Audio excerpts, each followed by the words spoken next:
Hi, I'm Alexis and I'm an alcoholic. Hi, Alexis. And thanks for coming to this workshop. As Richard said, what I'll do is I'll speak on each of the concepts, and then I'll basically we'll have any questions that anyone has about the 12 concepts.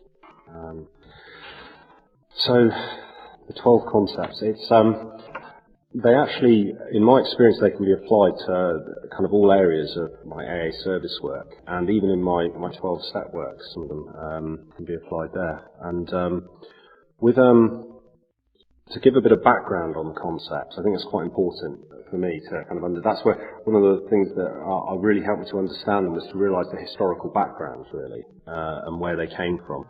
And I'm sure everyone's aware of the 12 steps and how those were kind of the experience of the first 100 alcoholics and how they recovered.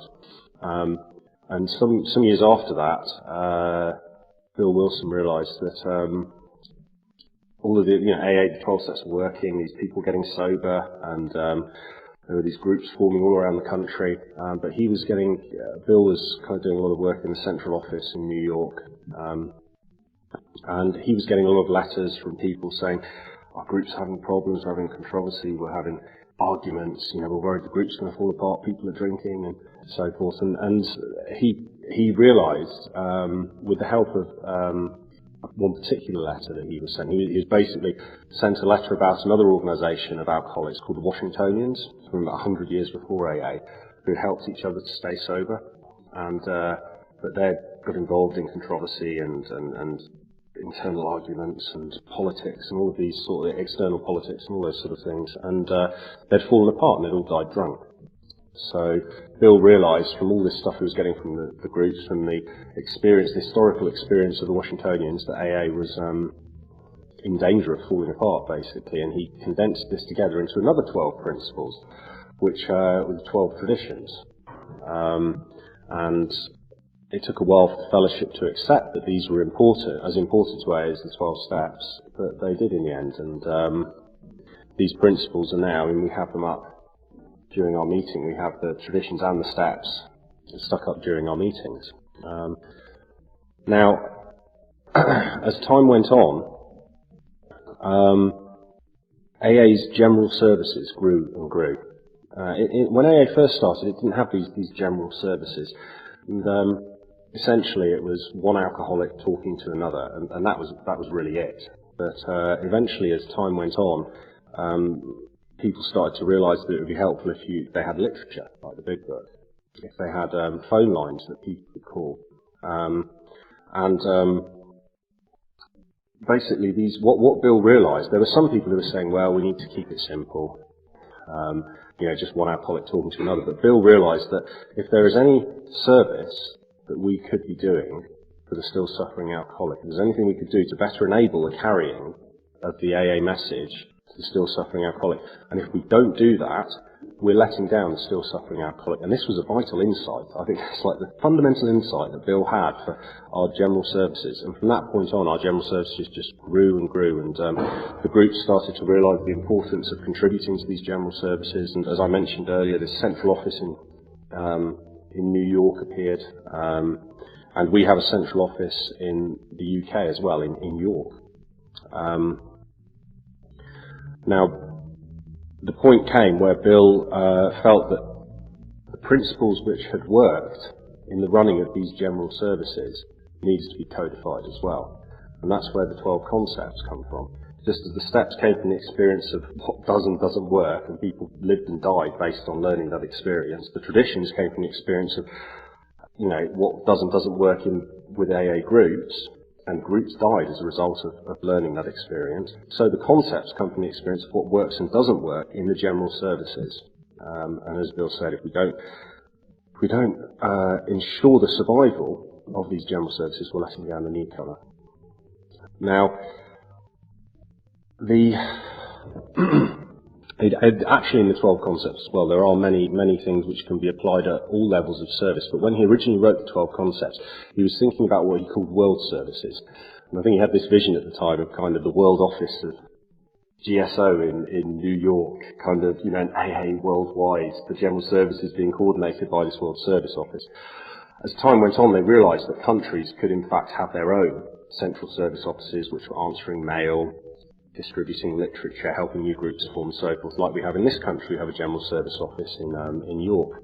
And so these, although in the 12 concepts he talks about the world services, you can also kind of replace that with the phrase national services, which I often think when I'm reading them. Okay, anyway, enough background. Let's just give you some historical background. What I'm now going to do is go through the concepts one by one to give a little bit of my experience with the help of I've also got a brilliant concepts checklist here, and just have give a name check to my sponsor who came up with this, which gives some great ideas of how to apply the principles of the concepts to my home group work and mains group work and so forth. So, starting with concept one, and bear in mind, as I read a concept and you hear the phrase world services, you can replace that with national services. Concept one.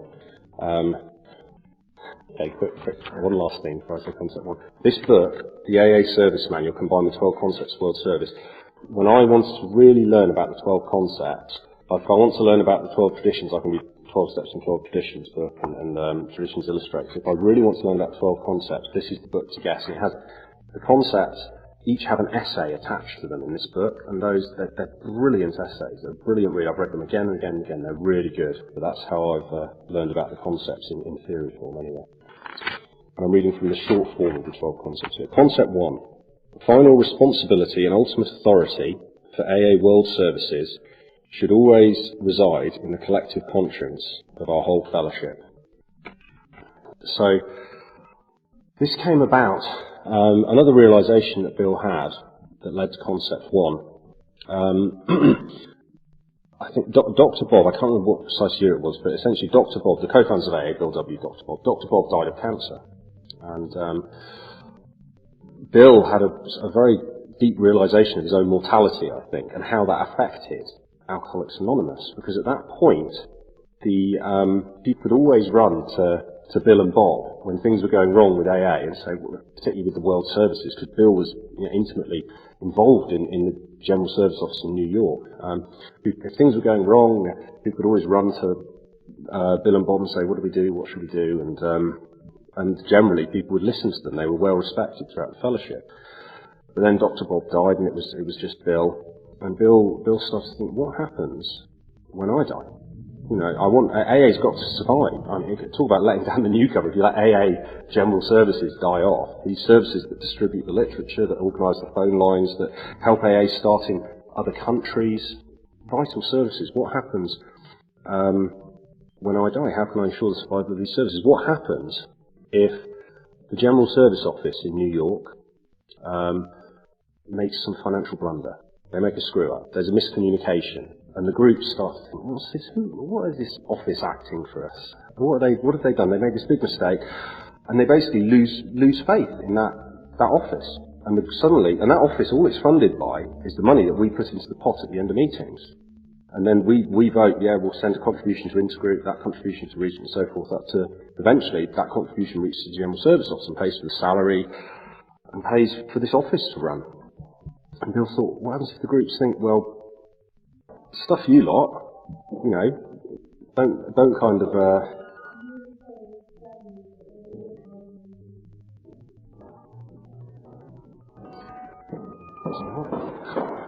okay, can I continue? Okay, where was I? Yes, General Service Office. Yeah, so the group's thinking, right, stuff you, General Service Office, who are you to spend this? I mean, GSO in York, largest client of the Royal Mail in York, £1 million a year turnover. GSO in New York, huge size of a corporate office, $10 million turnover. What happens if the groups one day turn around and say, who the hell do you guys think you are spending all our money? How do we know you spent, all of this? And now, when Bill and Bob were alive, even when Bill was alive, Bill could have said, listen, and he could have explained, said, we need all of these. He could have, this is how it's all built up, this is why we need it, and people would have trusted him and listened to him. But once Bill was dead, who would explain all this? There is an executive committee, the General Service Board, that has trustee responsibility, a bit like a steering committee for the General Service Office and its AA members. But who knows any of those members? No one knows the name of the members of the General Service Board. Well, I mean, people do, but I suspect most people in this group, you don't even know the names of your General Service Board. So Bill was worried the groups would stop sending money and these services would fall apart. The phone line would fall apart, the literature would no longer be published and distributed, new groups in new countries or new cities or new towns, where would the service manual come from, where would the guidelines come from? And very slowly, a huge effect would filter down into all the groups and finally to the newcomer, into saving lives. And so this was, he knew he had to protect this somehow, and he saw it was and the first thing was, well, who's going to, when I die, in fact, he handed over, he didn't wait till he died. He waited, when AA came of age, when they had that big meeting in St. Louis, Bill essentially said to the AA groups, you are now responsible. You now have to take responsibility for your services. You have to, and you have to have the ultimate authority. And this is what Concept 1 is essentially saying. He explains the mechanics of how they do that in Concept 2. But it's very important. It was an important thing for me to realise what he was saying. Is you can't come running to me all the time. No, he says, I just want to become a normal member of AA. You have to take responsibility. You can't, it was like a father saying to a child, take responsibility for your life. That was Concept 1. And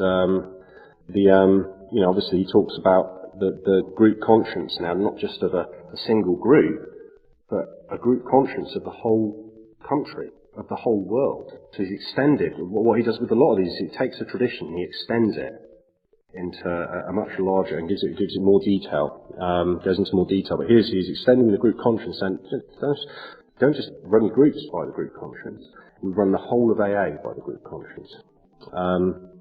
Now, some ways in which this can be, on a simple group level, how can I apply this, Concept 1? And one of the simplest things is the first link in that chain of the group conscience, from a group to worldwide to nationwide AA, what is it? It's GSR. My GSR represents my group. In this country, GSR used to be called General Service Representative, and then some bright spark decided to change the name to Group Service Representative, totally missing the point, essentially. GSR is a General Service Representative, represents my group. So does my group have a GSR? It's a simple question. Is my group, following Concept 1, does it have a GSR? Does my GSR go to pre-conference? You'll see the point of that as I come to Concept 2. Then looking just within the group, do all members of my group contribute to the group conscience? So this concept can be applied in a number of different ways, on a national level and even on a group level.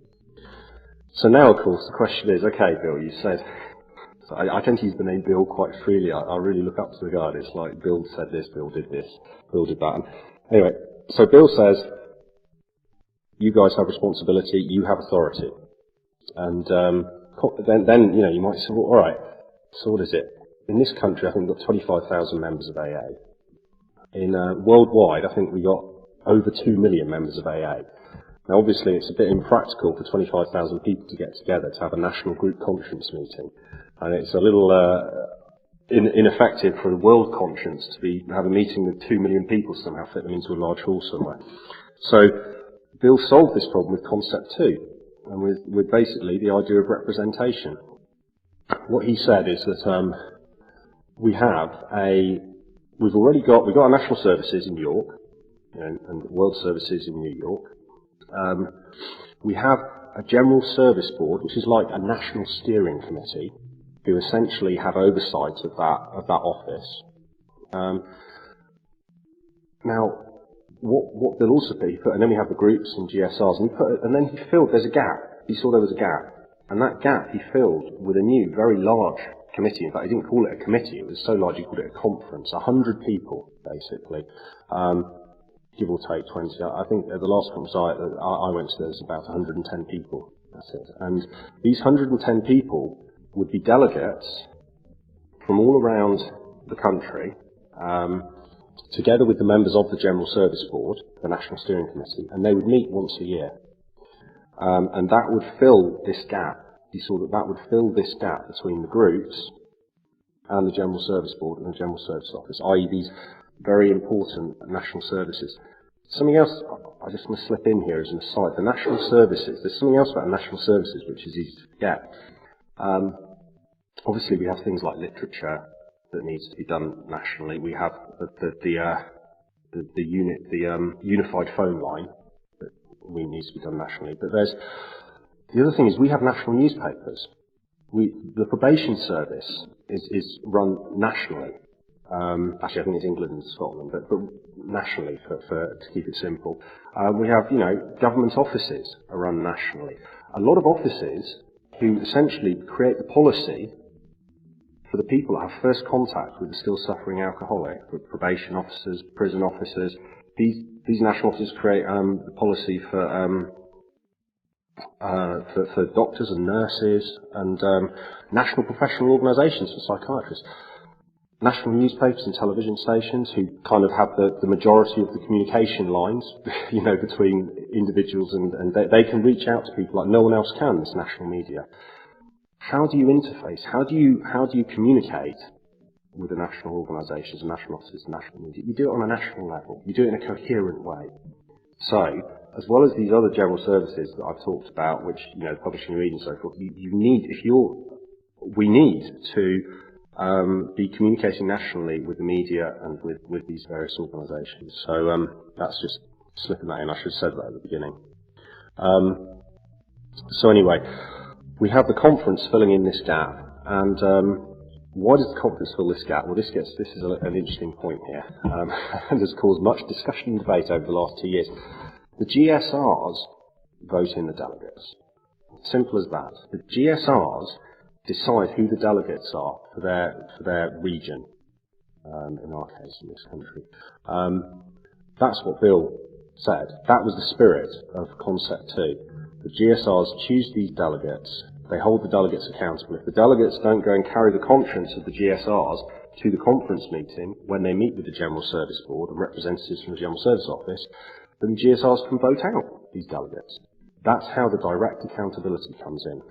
Now, unfortunately, I don't mean to be controversial, but in this country, the GSRs don't vote in the delegates due to a misunderstanding of the concepts, particularly the spirit of the concepts, and for what I can only think are historical reasons and reasons of ignorance, really. One region, London Region North, the GSRs vote in the delegates. There are other regions who are looking into the GSRs voting in the delegates as well. But this was Bill's vision. And I'm sorry to start on I'm sorry to reach Concept 2 and already give a negative point, but in this country we haven't quite caught up with the spirit of the concepts. But this is, isn't it, that's why it's so brilliant that Bill wrote these down. If he hadn't wrote down these concepts, if he'd have just thought, some people were saying to him, we've done the stats, then he said, let's do the traditions. People said, no, we don't need traditions, don't even write that down, don't you just shut up, come and talk about your spiritual experience, don't talk to us about traditions. And then with the concepts, when he wrote the concepts, people said, well, do we need to write all this down? Isn't this too complicated? It's not simple, you can't write. But if he hadn't wrote this down, we would not be having the current debate that we're having in this country, which was, why are we not following the concepts? So, thank God he wrote it all down and made it clear. So that's Concept 2. The General Service Conference of AA has become, for nearly every practical purpose, the active voice and effective conscience of our whole society in its world affairs. And at this point, the principle of delegation comes in, which is fundamental to the concepts. And it's talked about in the traditions. Bill talks about the trusted servants. So what he's doing is he's taking the idea of trusted servants and he's starting to expand on it here. He's saying that, all right, we give ultimate authority and final responsibility to the groups, but then the groups have to delegate some of that to their conference delegates. And I'm just about to rotate out as a conference delegate. There's 6 in the Southwest region, and there's 15 UK regions, each with 6 delegates. But yeah, the groups delegate some of their authority and responsibility, and that's how the conference is formed. And each year, the delegates can question and debate with the General Service Board up in York and find out what essentially our National Steering Committee have been up to. So that's Concept 2. And I guess in terms of what individual groups can look towards is, are we taking part in conference? Do we understand what's going on at conference? Do we know what the agenda is for conference this year? Do we know what the conference decisions were? Because conference discusses things like, what new literature should we do? Are we happy with this piece of literature? The national phone line came as a result of conference discussion and debate. So the decisions at conference directly affect the newcomer. That's concept 2. And I guess the nearest parallel I could think of to this, if thinking of our steering committee at this group, you could think of a little bit like the General Service Board. And then each time we have a group conscience, it's a little bit like a conference meeting. But we can all go to that group conscience. We don't have to send delegates, because if we had 25,000 members in our group, we couldn't have a group conscience. But because we're 100 people, we can twice a year actually all meet, and we can hold our steering committee to account. We can take votes and talk about the decisions during the year. Concept 3. The next 3 concepts are all rights. They're the 3 rights concept. There were Bill makes statements about 3 very important rights. It's actually 4 rights. And they are, the first, concept 3 is the right of decision, concept 4 is the right of participation, and concept 5 is the right of appeal and petition. And concept 3, to ensure effective leadership, you should endow each element of AA, the conference, the General Service Board, and its service corporations, staffs, committees and executives with a traditional right of decision. A simple question here, okay, how do we define, maybe there's a better way to come at this. Suppose you've got a TLO as an intergroup. Or suppose, even simply, you've got a secretary at a group. Okay, and a new situation, basically something comes up at the beginning of the meeting, before the meeting starts, when the service officer comes up and asks the secretary a question. The secretary's never come across this before, but feels that they have enough experience to answer the question, to give a directive. Do that, key person, or do that, literature person, that's fine. Now what they could have done, they could have actually gone up to the GSR and their sponsor and the group chair or whatever and said, what should I do about this? What should I do about that? But what they did is they used their right of decision. And what the right of decision says is that each service officer essentially decides when they should ask people what to do and when they just do it themselves. Because otherwise, what Bill saw, particularly as the service positions were kind of more and more national, got larger in scale, that defining these service positions get very complicated. You can end up having loads of bylaws defining this service position, and he saw that the simplest thing to do, and this is an expansion on the concept of on the idea of trusted servants, saying we will trust our servants, we will give them the right of decision to decide when they should ask what to do and when they should make that decision themselves. Now, in fact, that example I gave the secretary isn't a great one, because really the correct example would have been that secretary saying, all right, everybody, shut up, I've just had the tea person ask me if he can go and buy some more milk. So I'd like everybody in here in the group to vote. Can the tea person go and buy some more milk? It's 7 o'clock, so we probably need some more milk. And everyone's like, what? But basically, we expect the secretary to use their right of decision at that point and just to think, I can decide to go and buy milk. And then if we all had a really big problem about them buying milk, then at a group conscience, Johnny, I shouldn't mention any names, but Johnny could put his hand and say, I don't think we should have bought milk on the 21st of April at 7 o'clock. That was a really bad idea. And this is the other side of the right of decision. We trust our servants, but trust is earned.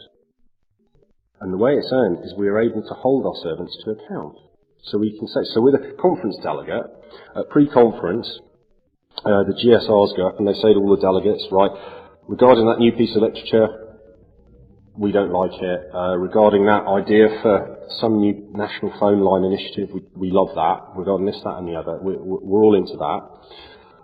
The delegate goes up to conference, passes on some of the stuff that he's heard, and also then the decision comes up at conference, an urgent decision. The Charities Commission have just said to us that blah blah blah. So something that basically has to be done, and within a period of a few weeks or something, and the delegates could then choose to vote on that, basically, and not to have to go back to the groups and say, what do you think of this, what do you think of that? And then when they come back to the post-conference meeting, after conference, if GSRs don't like what the delegate's done, they can rip them to shreds. That was an exaggeration. They can lovingly question and hold him to account. And hopefully one day they'll actually be able to vote the guy out. But that's the ideal. That's what Bill really saw in the rights decision, is that GSRs could actually just not re-ratify a delegate. So that's rights decision.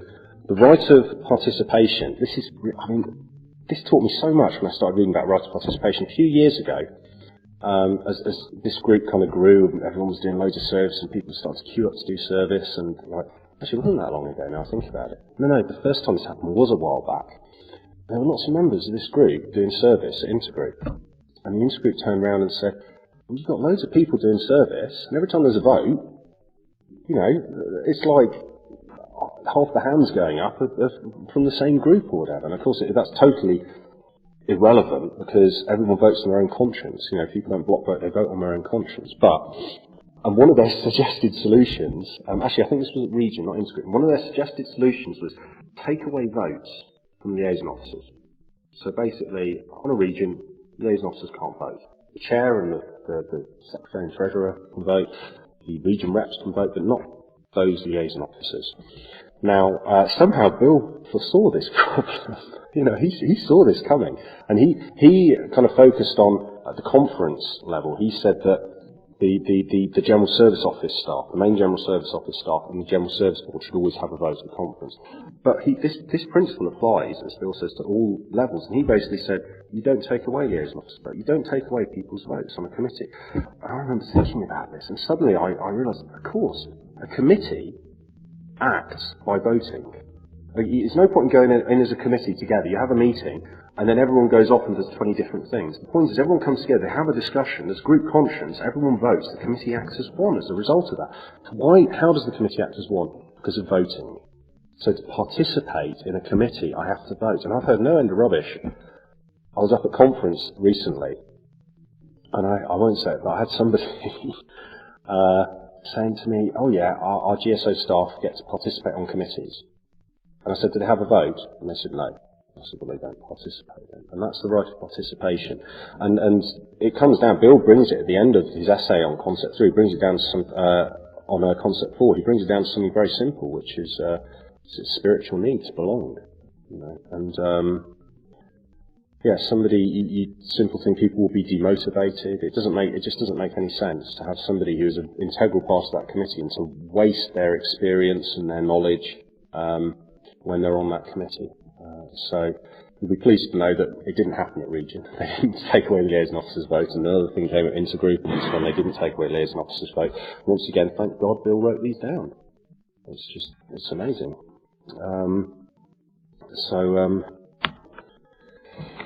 The other right, the right of appeal, the right of petition. I mean, this is brilliant. Okay, basically, voting's all very well, and it's very important. But sometimes what can happen is people get obsessed with this idea, well, if a majority have voted for it, then it goes through and that's it. And this is something that, in fact, political activists and theorists realised ages ago was a load of rubbish. That you don't, the idea, obviously, back in Greek days, ancient Greece, all right, that's when they used to consider democracy meant that, oh yeah, the majority always get their way. But like in the last however many hundreds of years, people realised that democracy on its own is very dangerous, because you get a majority just repressing the minority entirely and crushing them, and majority gets angry, and we all know like the effect of crowds when they're all getting wound up or whatever, and essentially, this a long time ago, people saw the danger of just giving total power to the majority, and that's where the concept of liberal, the idea of liberal democracy came from, which is where you still give power to the majority, but you protect the minority as well. You put in checks and balances to protect the minority.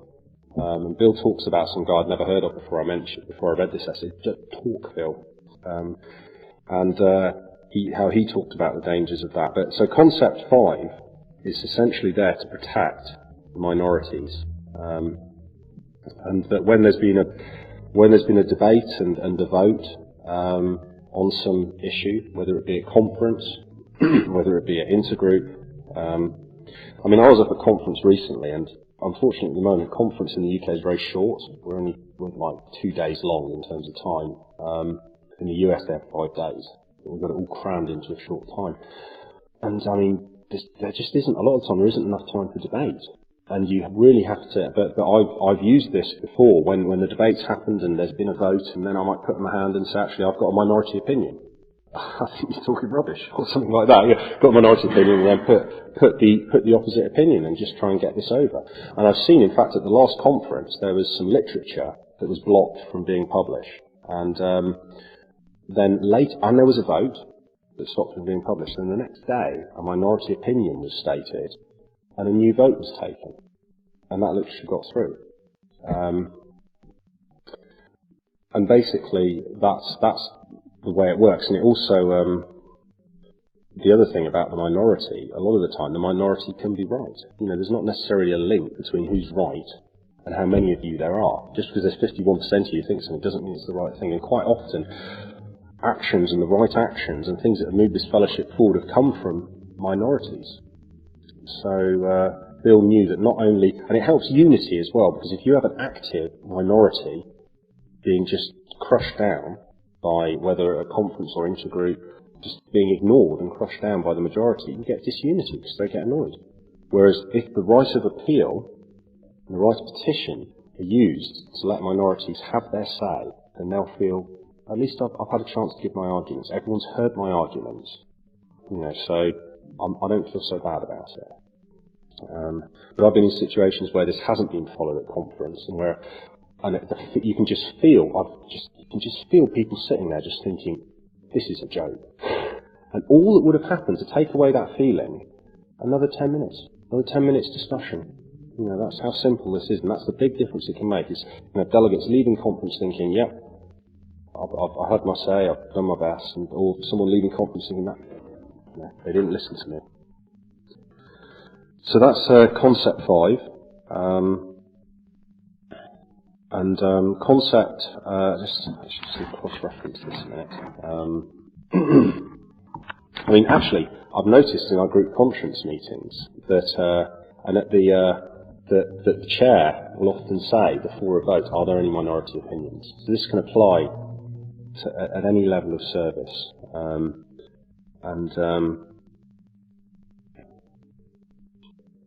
That's concept 5, isn't it? Concept 6, right, so we've done concept 1, groups are the boss. Concept 2, they delegate most of that authority and responsibility to the conference delegates. Concept 3, 4 and 5, the rights, the 3 rights. Concept 6 is another piece of delegation, alright.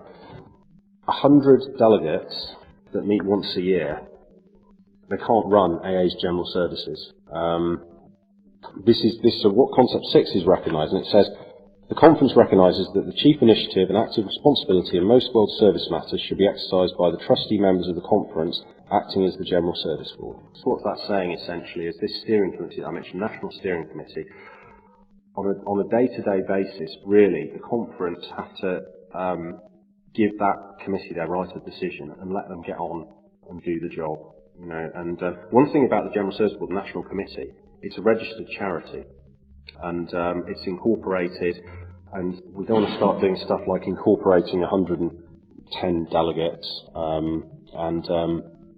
you know, you don't want a letter sent out by the General Service Office every time they've got something they need to do, or every time the General Service Board wants to do something, they have to send a letter to the conference. So essentially, Concept 6 says that the conference you can hold the General Service Board to account once a year at conference. But aside from that, they need to be able to get on with their job. So that's as simple as that. Now, concept 7 talks about the relationship between the board and the conference. The Charter and bylaws of the General Service Board are legal instruments empowering the trustees to manage and conduct World Service affairs. The trustees are the members of the General Service Board. The Conference Charter is not a legal document. It relies upon tradition and the A purse of final effectiveness. Now, I think this is great. I think this was a really clever bit of stuff by Bill. Right, you've got the General Service Board who have legal control over our General Service Office. Right, this £1 million a year turnover in the US, $10 million a year turnover. The General Service Board in the UK, they are legally empowered to do what they like to that office and to all the funds that go to it, and that's their legal situation. The conference charter says I just explained the conference charter. It's in the UK service literature, and it defines the conference. It also says things like a 2/3 vote. If a 2/3 majority of a vote in conference is binding on the General Service Board, so 2/3 of the delegates in conference say, the 2/3 of the voting at conference say to the board, do this, they have to do it. A simple majority vote at conference is just a suggestion to the board. And a 3/4 vote at conference, in fact, they can fire all the board, they can rearrange the board. That's what the conference charter says. Now, one of the questions is, well, if the board are legally allowed to do what they want with the general services, with our national general services, but the conference have this 3/4 and 2/3 voting rights and so on, well, how does that fit? The conference has no legal power over the General Service Board. And what Bill said is there's two things that basically give conference that power over the General Service Board. And the first one is tradition, respect, basically. The General Service Board respecting the status of conference. And the second one is the power of the AA purse. Now this seems like it's quite a blunt instrument, the power of the AA purse, but it is ultimate authority. Because the General Service Office can only run because the staff are paid, because the office rent is paid. It needs money. Every penny, a large quantity of the money to run that comes from the groups putting money in the pot, and that money being passed up through. And what Bill's essentially saying, he's saying to the groups, if you don't like, to the conference and the groups, if you don't like what the General Service Board are doing, and if they're ignoring you, because they've got a legal right to, if they're ignoring your conference that you've delegated authority to, stop sending the money. Simple as that. Now, they've got a year's supply of money up in York to keep running the office. They could keep going for a year, but then after a year, slowly, the whole thing would just fall apart. There wouldn't be money to run the office, to pay the staff, there wouldn't be money to hold the GSB meetings, for no General Service Board initiatives of meeting with national organisations or the media. None of that could happen. There'd be no money for it.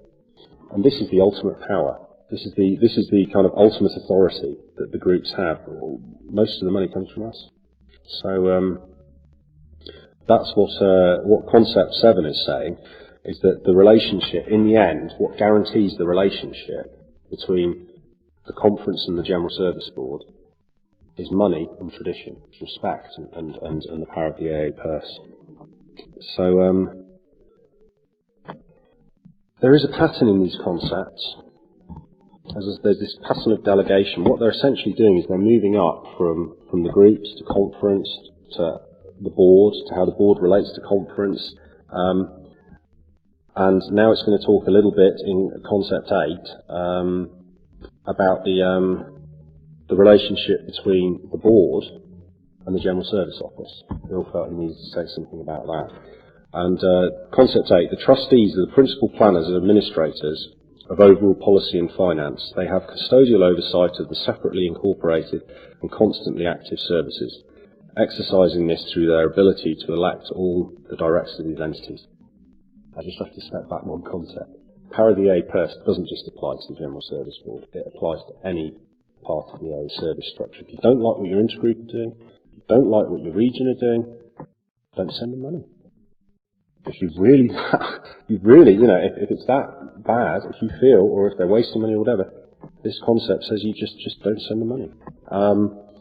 So anyway, that was just another thing about Concept 7. Concept 8, the trustees have this, it's described as custodial oversight of the General Service Office. Now, the General Service Office has a manager called the General Secretary, and she's a professional manager. She seems, I've met her a few times. She seems very professional and efficient and hard-working. And these people at the General Service Office, they work. The hours they work. Fucking hell. They're there. If you think about it, they're there at a lot of our committee meetings are at weekend, and these people go to the national committee meetings often. Our conferences at weekend, they go to these. It's not a 9-to-5 job. It's hard work working at the General Service Office. And anyway, so this is all managed by the General Secretary.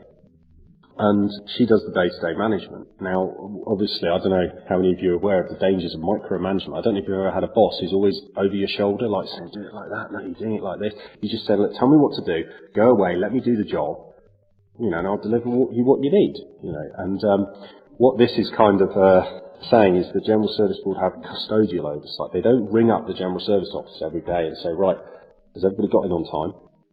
Are they working hard enough? All of this, it's a custodial oversight. And they do, I know that the chair in the UK, the chair of the General Service Board, is in fairly regular contact with the General Secretary. But it's not to constantly manage the staff there. They talk about, in this concept, it talks about that this custodial oversight is exercised through the General Service Board's ability to elect all the directors of these entities. Now, it's a little different in this country. We have a much smaller General Service Office. We don't have directors. The main piece of custodial oversight that we have is the General Service Board will interview and choose the General Secretary. And, if the General Service Board are ever unhappy with the performance of the General Service Office and feel that it's the General Secretary's fault, they can fire her. So that's the custodial oversight that they have. And by law, they have to ensure they do that properly.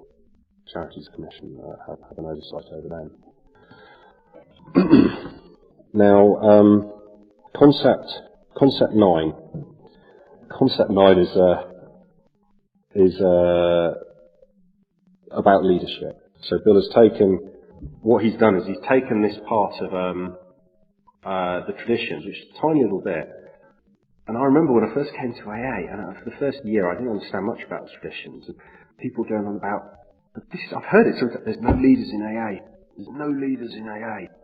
And then, it somebody pointed out in the traditions, well, our leaders are that trustees said there are leaders in AA. AA is full of leaders. And Bill actually writes an essay on this. He felt something more needed to be said about leadership. This concept kind of has two purposes. First of all, it's to try and say, look, we do have leaders in AA. And we want leaders in AA, and these are the principles of good leaders in AA. And he has an essay all about that. And that essay is, I've recommended that to corporate managers. I think it's such a brilliant, if I could achieve half of the things in that essay in my day-to-day management job, I would be so chuffed. It's a constant vision for me. And he talks about stuff I've never read anywhere else. Like, he talks about vision. This is, vision. And he gives practical step-by-step instructions how to have vision in business. Now, I've never seen anything like that before. And he said that's so important when the stakes are high on a national level, even on a regional level, even in a large group, in an AA group, you need to think, what would the effect be if I change this? What could happen 2 years down the line? And Bill talks about how leaders have to look at some change that could come along, some new policy, whether it's at group, national, or whatever level, and think, what will the effect be in a year, 2 years, 5 years, and so forth. And he goes through various things about how leaders will have to be unpopular at times. A leader will always be in a minority by definition. And there are times when leaders will be very unpopular. And the excellent thing about how progress is often a series of improving compromises, which I found so useful in, intergroup and region, when to compromise and when not to. Sometimes you just have to compromise to move forward on policy issues. The other thing about leadership, he talks about sponsorship being a form of leadership. And this is one where this always gets me, and this always gives me a kick up the behind. It's like, am I expecting more of my sponsees than I would do myself? Am I setting an example? So that kind of on a personal level gives me a kick. But also on a service level, when I'm doing service, I'm always thinking, how I act at this intergroup will have an effect on anybody earlier in service who's watching me. How I act at this region, how I act at this conference will have an effect. So that's where this concept's so important, because I'm going to rotate out of service eventually. So the best thing I can leave is my example. And that actually probably is one of at least 30 to 50% motivator for me, especially in the last couple of years of when I'm in a service situation. What sort of example am I setting? And the other thing with this concept, as well as that essay on leadership and general issues of leadership, is he's saying primary world service leadership, once exercised by the founders, must necessarily be assumed by the trustees. So he's saying now we've got that link between the groups and the General Service Board, it's a little safer now for the General Service Board to take on some of that authority and responsibility that Bill and Bob had. That link's vital for that to be done. But he's talking principally here about world service leadership, the actual services in New York. And I mean, Bill was very involved in the world services in New York, and what he's saying is, I won't be able to do that. You're going to have to, General Service Board are going to have to do that. Last three concepts. Concept 10. Every service responsibility should be matched by an equal service authority with the scope of such authority well defined. This is something that, like, before I read this concept in the essay, I knew of it, I knew about it intuitively to a degree, but I didn't really understand it. And I used to kind of manage people outside of AA, and I'd ask them to do stuff, and then I'd be kind of saying, are you doing it like this? Are you doing it like that? And they'd get really annoyed if I was like saying, how are you doing it? And trying to, and they said, look, if you're going to ask us to do this and blame it if it goes wrong, you should let us choose how we do it. And somebody actually said that to me, that reported to me once, said, if you want me to take responsibility for the results, you've got to let me do it the way I think is best. And then when I read this essay, I understood what she meant, basically. And that's what it's saying. You have to match responsibility with authority. If you're going to blame me for getting it wrong, let me choose how to get it right.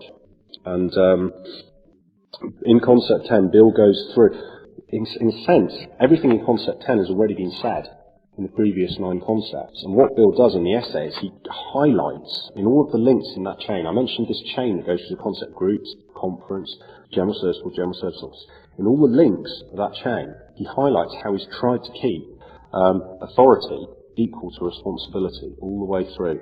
And, for example, the right of decision is one of the biggest guarantors of this principle. Concept 11, trustees should always have the best possible committees, corporate service directors, executives, staffs and consultants. Composition, qualifications, induction procedures and rights and duties will always be matters of serious concern. Really snappy concept, that one. I used to just read that and stare at the words and not quite understand where it was coming from at all. But I think one of the things he's trying to capture there, and I realised this, one of my service positions I did was I was on the literature committee, which is the UK literature committee, where we are a committee run by the General Service Board, and we produce a lot of the literature. So we revise literature, we produce literature like the GSR pamphlet and the guidelines. A lot of those are produced by the UK Literature Committee. Now, this concept is all about those committees and those subcommittees. Now, probably a lot of you didn't even know these subcommittees existed, but the General Service Board has about this work that I told you they do, to do with national telephone stuff, national media, national probation, national prisons and all that. They do it through these subcommittees. There's so much work to be done, but what they do is one General Service Board member collects a committee of 5 to 15 AA members around them, experienced and knowledgeable, and they actually go out and do the groundwork on a national level. And this concept is saying, these committees, they have to work well. Let's not just focus on the board. These committees have to work well because they are very important. And we have a slightly different structure of committees in the UK compared to the essay. But he also goes through a number of interesting principles. It's quite hard in the concepts because he realised when he wrote these, they're not as snappy as the steps or the traditions. You know, they can be long-winded in places, and this particular concept, he ends up writing like a series of headed paragraphs. There's no better. He couldn't write a flowing essay of principle and all of that. He couldn't kind of do that. It's a series of paragraphs, each with headings, and there's things, for example, about executive direction versus policy formation, which I think is very interesting. That would send everyone else to sleep. But that very simply, that concept is the actual executives in the General Service Office who are doing stuff. They can sometimes get so enthusiastic. People, and this can be applied not just to General Service Office, to things in general. People can get so enthusiastic about what they're doing that they start to create new policy. You know, like for example, they may start to break the traditions. And this is an important point that you need to make sure that these people are actually undertaking service and not kind of breaking traditions and not creating new policies. And we've had examples of that with board service committees, kind of just through enthusiasm to try and do a good job and get more alcoholics in, have kind of pushed the boundaries of traditions sometimes. So this concept's all about that, and it's about the link between money and what are the headings? There's only a few in here, so if I just mention the headings is probably the easiest thing, which is basically, he repeats, full participation of paid workers is highly important, so really it's the principal participation again. Rotation among paid staff workers. We don't do that in the UK. It's an interesting question. Why do we not do it? Is our office too small? In the US, every year they change their assignments. Can you imagine doing a job where every year you change your assignment?